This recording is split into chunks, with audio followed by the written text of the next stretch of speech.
Hey guys, so this is a video response to your deadbeat moms video.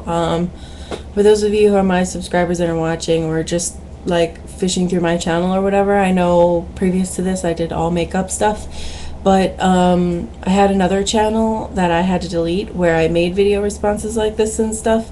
But I ended up acquiring this weirdo troll stalker guy who would like give me death threats, and it was just too creepy, so I got rid of that channel. But on to my video response. I wanted to say thank you again so much for making this video. It's a really important subject, and a lot of times people don't realize that being a deadbeat parent goes both ways. It can be the mom or the dad. It's not just the dad because he left, or it's not just, not just the mom. But what a lot of people don't realize, especially as children when we're in that situation, that our parents are going through their own issues. And as a kid, that really doesn't matter because we're all so selfish. I know you're all thinking, oh, I wasn't a selfish child, but yes, you were. We're all selfish, and we were all thinking, all worried about our world and whether or not we're going to have peanut butter and jelly for lunch. It's just, that's how we are as kids. And now, being an adult, realizing everything that my mom sacrificed and gave up to make sure that we had a good life, or if we had a bad one that we didn't know it, because of a divorce that she was going through with my dad, is just amazing. She's a phenomenal woman, and there's nothing I could say, nothing I could do to show her how much I love her and appreciate everything she's done. I unfortunately, or fortunately, however you look at it, had the deadbeat dad. Still don't know anything about him. I know his name. I know where he lives. I know he got remarried. And I've met him probably about 5 or 6 times, and I've met my step siblings once. But when we were growing up, I remember being so angry at my mom that he was gone because I thought it was her fault. And I really feel guilty about that now, and there's really nothing that I could do. My mom understands because she knows I was a kid, but at the time it was still just like heart-wrenching to see him go and to wonder why he had to keep leaving. And then I kept thinking, okay, it's me, what's wrong with me? And it's really not me.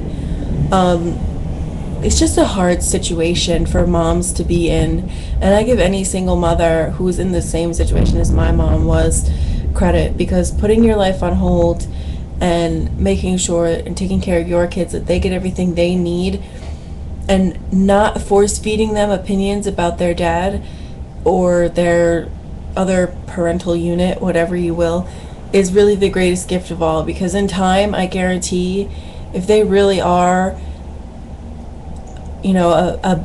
I don't want to say a bad person, but if they really are not the greatest person, they'll see it just like I saw it. My mom never force fed us opinions about my dad. She never would not let us see him if we didn't want to. She never resented us because we would want to spend time with him, taking for granted everything that my mom sacrificed for us. She would never do that. She would never stop us from seeing him or anything. And I actually have the reverse side going on now, where my sister had a stepson. When she got married, her husband had a son, and I knew him from the time he was like 1 year old. And my sister's in the process of she's separated. I don't know if she's getting divorced, but she's separated. And in the meantime, I'm not allowed to see my nephew. It's not my sister's biological son, but I know him to be my nephew, and I'm not allowed to see him anymore. And I'm almost sure that my sister's getting a divorce, and it tears my heart out that I can't see him. I know I have no biological rights to complain, but he's still my nephew. I still took him apple picking. I still have pictures with him. I still buy him Christmas gifts. I still buy him birthday gifts. He's still my nephew, and it just kills me that I can't see him. It's like he never existed. I'll never see him again. And to him, I'm his aunt.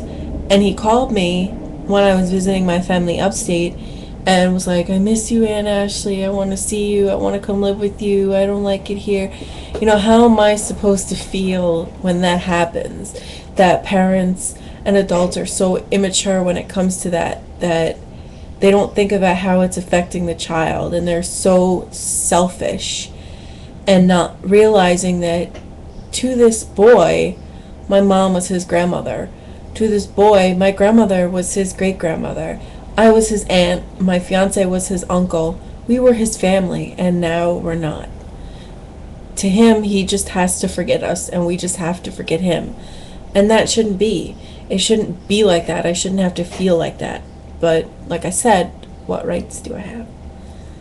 So, I guess this video is just a thank you to my mom for not being like that and for not force feeding me information about my dad and how terrible he was, because in the end I can see it clear as day. So thank you, and thank you guys for making this video. I really appreciate it. It's such a good subject, so just thanks. Definitely gonna be a subscriber, and thanks for watching, everybody. Sorry if this got long-winded. I kind of get like that, and we'll see you later. Bye.